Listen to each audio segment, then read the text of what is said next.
Sanibonani ekhaya lamaphupho. Uma umusha kule channel sicela ushaye subscribe ube nesiqiniseko sokuthi bonke ohleli nabo bayasilandela kuleli page ukuze nabo bezoba nolwazi ngamaphupho.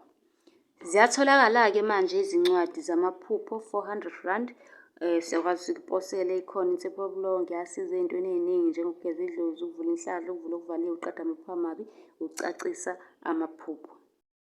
Namhlanje bengithanda sikhulume-ke ngokuphupha ugqoke iwashi. Iwashi ngicabanga sonke siyalazi, ilokhu nje okufakwa la esandleni okunesikhathi iwashi. Uma-ke unephupho noma ngabe iliphi uyakwazi ukuthi ubuza kwi-comment okanye uthathe inombolo yethu sikwazi ukuthi-ke usi-WhatsApp-e. Siyatholakala ku-WhatsApp, uyakwazi ukusibuza. Ukuphupha ugqoke iwashi, ngabe kusuke kubika ukuthini? Uma ukuthi wena ephusheni ugqoke ini? Iwashi.